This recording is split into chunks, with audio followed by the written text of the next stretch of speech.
ahead to this weekend. Granted, players only just coming back from international duty. Do you have a relatively clean bill of health? How are you shaping it for this weekend? If the players are fit, that's I think they are. We trained today for the first time with them. With most of them, the non-internationals did train with the under-21s this week already. Curtis Jones, of course, I don't know if you knew, but he got injured in the last game, so he will not be available for the game against Burnley. But I think the rest of them all came back without a problem, and that is almost...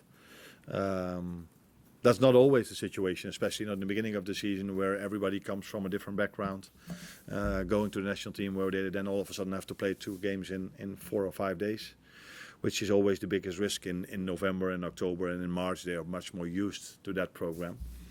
So we are happy that they are fit, and again, a compliment not only for the Swedish manager but also for the others, because a few others like Ryan Gravenberg didn't only started 1 game and not both of them.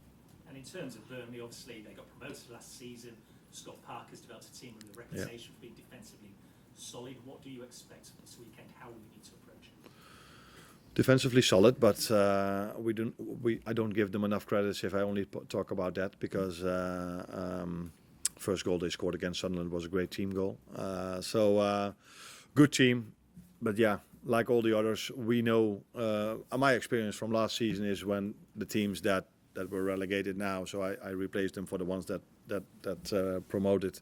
We had problems at Ipswich, we had problems at Leicester, and we had problems at Southampton, and problems with we only won it in the end phase of the game,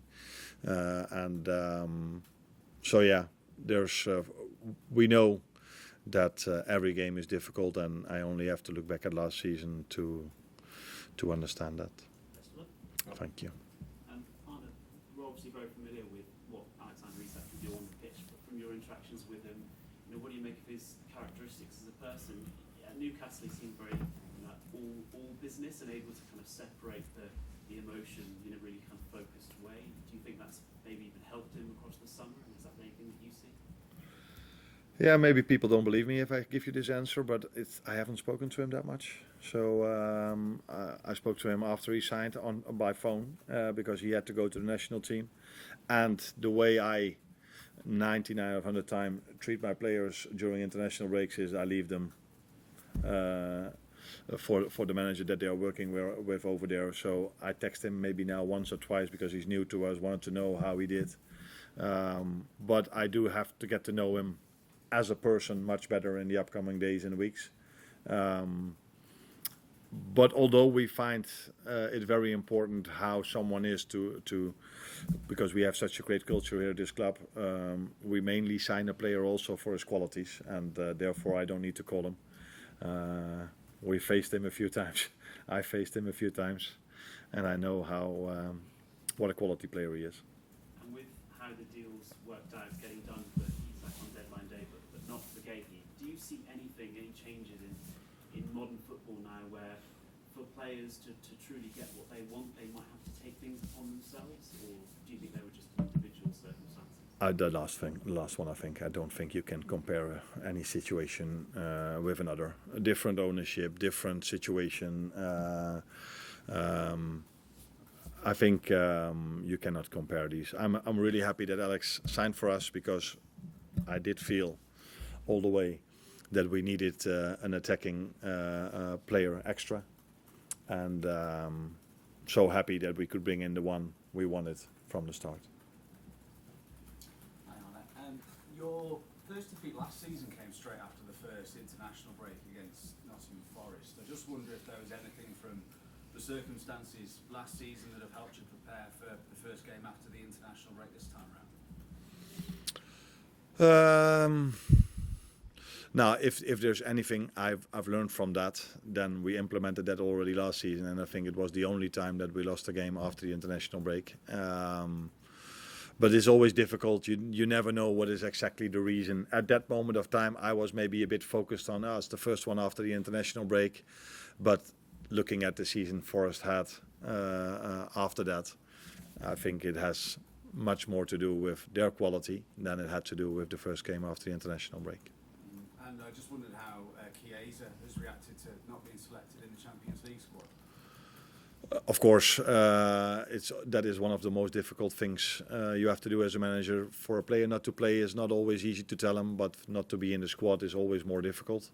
And I just explained to him why we made this choice, and of course he wasn't happy with that, but I think he understood my arguments. That's not to say that he agreed with them, but he didn't tell me, by the way, that he didn't agree with them. But he gave the answer you want to hear from a player, that he will be there to help the team in all in the cups and in the league, and that's one thing to say. But I think he also showed this because he wasn't selected, but he worked really hard in these days to be ready for the upcoming games, and that is even more important than what a player tells you.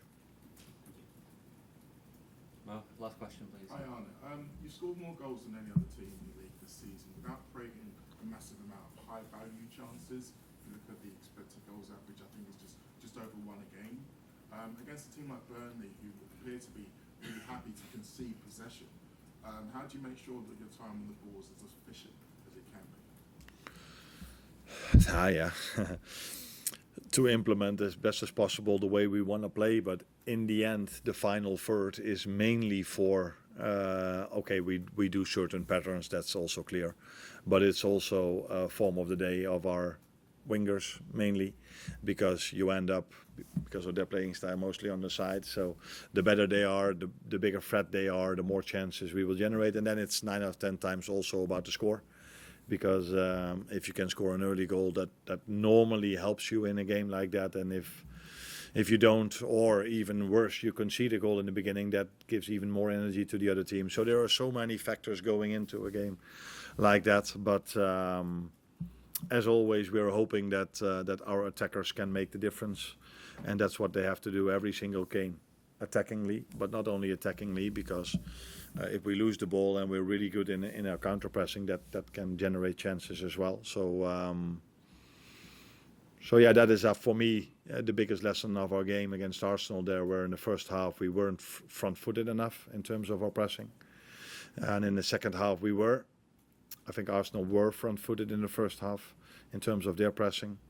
We were at the second half, and as a result of that, I think we deserved to score the goal in the second half, because we already scored one, which was fractionally offside, and we were getting closer and closer.